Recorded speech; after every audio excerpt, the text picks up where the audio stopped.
Welcome to VNN. We have a very special guest from Ottawa on our show today, MP Brad Redkop, who represents the riding of Saskatoon West in the House of Commons and a member of the Standing Committee on Citizenship and Immigration. He's also an active member of several interparliamentary groups. Welcome to VNN, MP Redkop. Thank you so much. It's a privilege to be here today.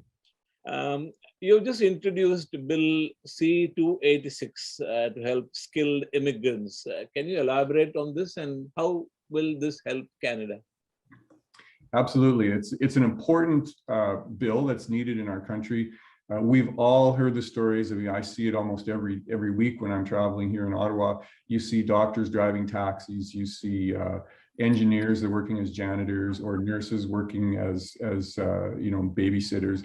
People who come from other countries to our country here in Canada, where we have so many open jobs, so many jobs that need to be filled by whoever can fill them. And we're taking people that have qualifications back home, and we're not allowing those qualifications to be recognized here in Canada. And so, in some cases, people aren't recognized at all. In other cases, it takes a very long time for those credentials to get recognized. So what I'm trying to do with my bill, which is the Recognition of Foreign Credentials Act, is to speed up that process, put in place some more predictable timelines, a better system and a better process to ensure that we can start fixing this broken system. We have many broken systems in our country when it relates to immigration, but this is a really key one. And this is very important, not just for the person coming to Canada, but it's important for Canadians because we have all this work that needs to be done. I was reading a tweet from you saying, when you say the gatekeepers must be removed, when you say gatekeeper, do you mean this the professional bodies? And how will these various trade associations react to your proposals? That's a very good question. So when I say gatekeepers, you mentioned professional trade associations. That's one of them. There are government as well is a gatekeeper in the sense that there's so many different programs and so many different people involved that it gets very complicated. And if you're coming this way, you do this program. If you're coming that way, you do that program. And this results in red tape and bureaucracy and time. It just everything takes time. And so certainly for the provinces have a role to play in this as well. We need to work together with them cooperatively so that we do things that work for the provinces, but also streamline the whole process. And when it comes to the bodies, one of the things I am doing is consulting with them quite extensively because they're the ones that have to buy into this, and we have to find some ways to make this work because it's to their advantage too. They're facing the same shortages that all of us are, and so it is ultimately to their advantage to have more capable people ready to work. And of course, they just want to ensure that they're properly trained and properly licensed. But, I think they will point out that, the qualifications that a Canadian doctor or engineer has will not be there will be no equivalency with, say, somebody coming from India or Southeast Asia or South Asia or Africa or whatever. So how does that work out? Well, there will be issues for sure. In some cases, a degree from another country is very similar to ours, and maybe there's just one or two things that are needed to bring it up to the level it needs to be at. In other cases, maybe more education is required in order to get to that level. But that's part of what we need to do here is part of the problem today is that there's no common process for that. And what we really need to do is have a simplified process. So if you come from a certain university in India, let's say, as soon as the government goes through the process to say that this engineering degree is equal to this one, or this engineering degree is almost equal to this one, you just have to take these two courses. Once that's done one time, then it's done. So anybody coming from that university has a pathway then. And so as time goes on, we can build more of these pathways. Then there's no uncertainty because today an immigrant would have to go through some kind of an assessment, pay somebody to do that assessment. And this would eliminate that. It would say that, oh, we already know this equals that, or this almost equals that. And there would be no uncertainty about that. And that would help remove some of the gatekeepers, remove some of the red tape, and speed things along. So what are you suggesting that, say, recognition of this foreign credentials and this sort of step should be federal responsibility? And will that help? I think the federal government has a role to play. And this is part of the trickiness of this whole issue because you have really three different bodies: the federal government, the provincial government, and then these local licensing authorities. And they're all a little bit different. And I think the federal government has a very key role to play in this, because the federal government is the first point of contact. The federal government ultimately controls immigration. And so if the federal government is on board with this and helping to create a system that's streamlined, that will help. Now, of course, it has to be done with the working together with the provinces. And that's actually right in the legislation that I'm proposing, is that the federal government has to work with the province to do this effectively. And the other thing I would mention is that this is one step. There will need to be more steps. This legislation is a piece of the puzzle, but one of the limitations that I have as a private member, not being the government, I'm not allowed to spend money in my bills. So I have to come up with a bill that does not cost anything. And I think part of the ultimate solution here, especially in terms of cooperation with the province and maybe even with the licensing boards, is there needs to be money attached to this. So there needs to be incentives. And I look to my colleague, Pierre Poilievre, who has also proposed some similar concepts. And as you are likely aware, he's running to be the leader of the Conservative Party, and ultimately, I believe, will become the Prime Minister of Canada. And so he's very interested in what I've proposed, because what I've proposed fulfills a chunk of what he's proposing. He's going even further, which is adding some money to it to actually create those incentives for the province to actually, follow through and really make this happen. So like I said, there's a few steps needed. My step's an important first step. And I'm confident that at some point we'll get to see Pierre Poilievre's additional steps to really bring this home. And how does this work? I mean, you said it's a private member's bill. Can't it be introduced by the Conservative Party? It has to. When we're in opposition, the Conservative Party can't enter bills into the Parliament. So only the government can do that. So the only mechanism that we have right now is as a private member. And do you have broad support for the bill among the Conservatives and the other parties? I mean, yes, this is a concept that is, everybody understands the need that we have to develop our employment base, to be able to fill some of these jobs that are lacking, where we need more people. So everybody understands that. There's still, like I said, some consultations have to go on, and you've identified that with some of the organizations, the licensing bodies.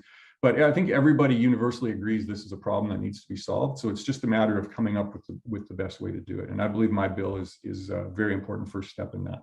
Yes, it is. There are reports that there is a 2 million backlog in our immigration pipeline. How do we solve this? What can be done? 2.4 million at latest count, and it's growing every month. And it's another example of the government doesn't know what to do. They're getting into a bind, and of course there's been lots of complicated things happening with COVID and other things, but that's not an excuse. I came from the business world, and things would happen all the time. Things would get thrown at you that you didn't expect, and you have this wonderful plan, it's going along, and then all of a sudden something comes and totally wrecks that plan. But in business, you react. You have to solve the problem, and if you don't have a choice. You have to solve the problem, or you won't exist tomorrow. And so that's the same thing here in government. Yeah, there's been some twists and turns in the pathway, and some complications have been thrown in the way of what the government was intending. But I think what they've shown here is that they just do not have the ability to figure out a way through the problem, and so that's why we have the backlog growing. On our side, we've been proposing a number of things, and I would point out our Shadow Minister Jasraj Singh Halan. He's pointed out some great things, and we've suggested many things. The primary one, I think, is that we need to take our immigration system and move it to a fully online system, so that everybody who's in the system knows exactly what's going on. And the example we use is Amazon, where you can go on at any time and see where your parcel's at. You can see what warehouse it's sitting in, or if it's got a problem. And in the immigration system, it's the same thing. Where is my application at? If somebody has gone in and maybe made some comments on my file, those comments should be there and visible. And a lot of what we do in our office as an MP in Saskatoon is deal with questions that people have. Where is my application? Why is it 2 years I haven't heard anything? Please help. And so a lot of the work that gets put onto the government is simply answering a very simple question: where is my application? What am I missing, some information or whatever? And if it was online, you could see that yourself and you could answer your own questions. And I think that's a a very key tool that we need to implement in order to help move us past the blockages that we're in right now. And it shouldn't be too difficult a thing to do, isn't it? Make it online, everything. Well, what I've learned since I've become an MP is that everything with the federal government is difficult. so it seems like a fairly straightforward thing. And from a business perspective, you just get it done. But in the government, it's difficult. And this, as I said, this government just doesn't really understand the idea of actually getting things done. They know how to spend money, they know how to talk, but actually getting things done is a whole other story. And what is your view on this hybrid parliament proposal? It sounds like a sort of a part-time holiday to most people in Canada. I just came from the House of Commons just before I spoke with you here, and we just are voting right now today on whether to extend these measures in the House of Commons. And I can tell you that there is no provincial legislature in Canada that has any sort of hybrid policy right now.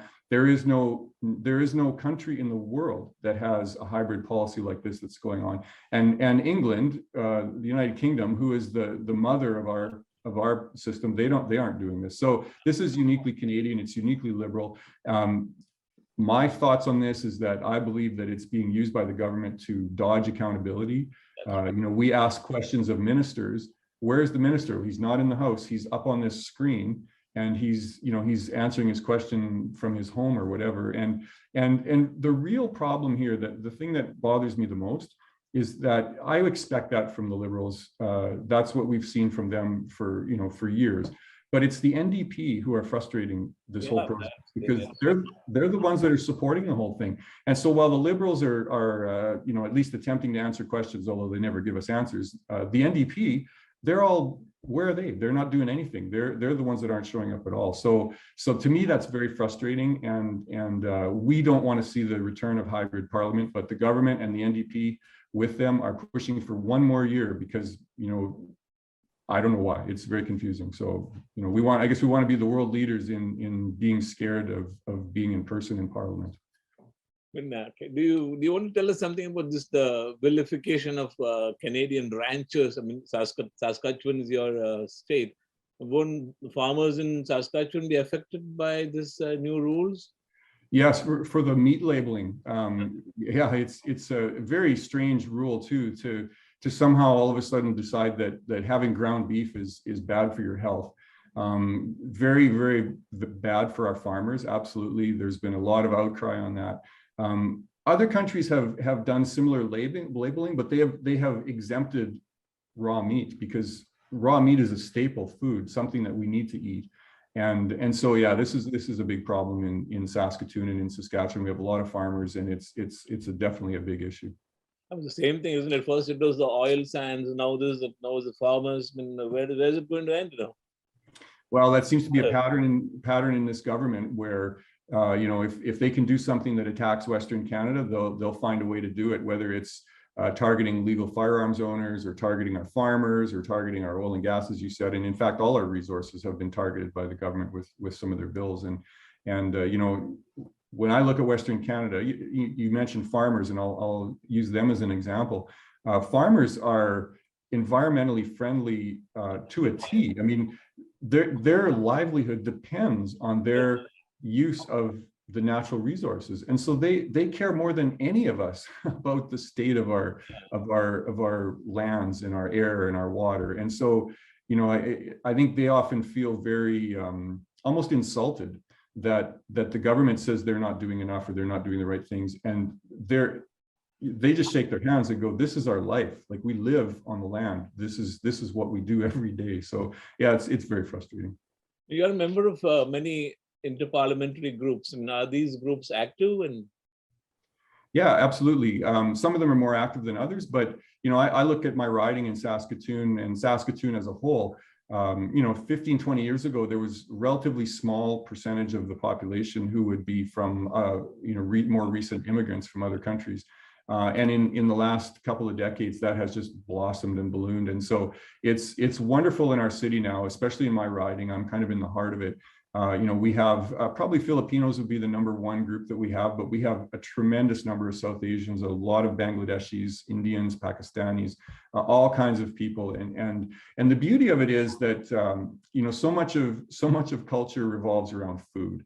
And I love food. And so we have grown in our city a tremendous number of wonderful restaurants from all these different countries. Great families that run them, and so that's part of my joy as an MP is I get to go out to these different restaurants and sample all the food. So that's a real thrill for me. Yeah, I've been to Regina and Moose Jaw. I love the place. It's beautiful there. Yeah. Is there a Canada-India interparliamentary group in Parliament? No. I believe there is. Yeah. Have you been to India? I've not. And so I'm very much looking forward to going to, I've never been anywhere in South Asia.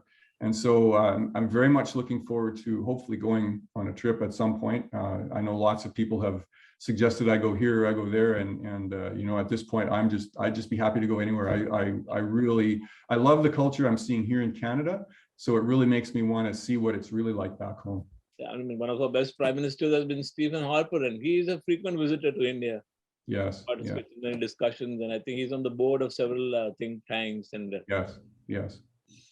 Anything else you would like to tell our viewers, MP?